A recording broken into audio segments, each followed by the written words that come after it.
উপস্থিত সাংবাদিক নেতৃবৃন্দ, ঢাকা সাংবাদিক ইউনিয়নের নেতৃবৃন্দ যারা রয়েছেন, সকলকে আমার ব্যক্তিগত পক্ষ থেকে শুভেচ্ছা অভিনন্দন।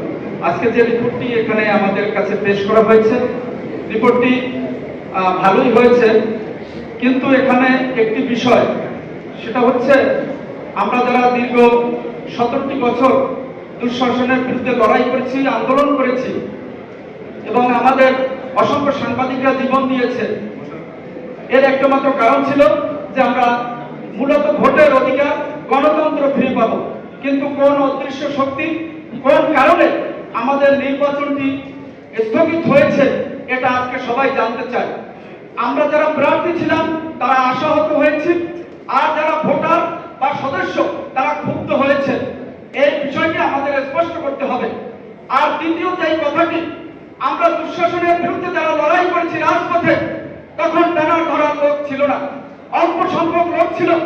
তারা আজকে সেই 17টি বছর আমরা যারা বেকার ছিলাম, আজও তারা বেকার রয়েছি, তাদের কর্মসংস্থানের কোনো ব্যবস্থা করা হয় নাই।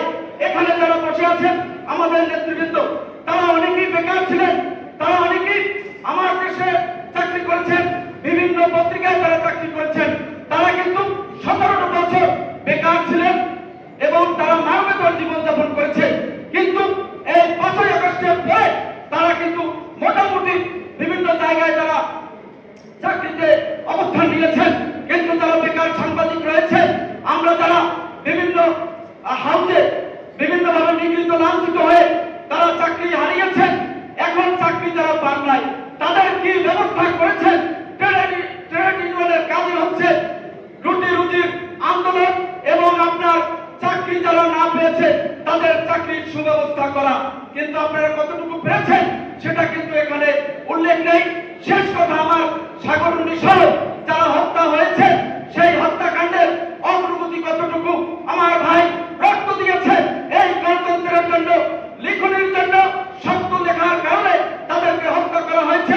তাদের হত্যাকাণ্ডের যে রিপোর্ট এখন পর্যন্ত তাদের যে তদন্ত রিপোর্ট দিতে পারেনি, সেই কতটুকু অগ্রগতি হয়েছে সেটা আমরা জানতে চাই, সাংবাদিক সমাজ জানতে চাই। আমি যারা এই নির্বাচন স্থগিত করেছে, আমি মনে করি অল্প সময়ের ভিতরেই আবার নির্বাচনটি দিয়ে একটি গণতান্ত্রিক প্রক্রিয়ার মধ্য দিয়ে একটি ঢাকা সাংবাদিক ইউনিয়ন আবারও তার নেতৃত্ব ফিরে পাবে বলে আমি আশাবাদ ব্যক্ত করছি। আমাকে সুযোগ দেওয়ার জন্য সবাইকে ধন্যবাদ, উপস্থিত সবাইকে আমি ধন্যবাদ জানাই। আল্লাহ হাফেজ।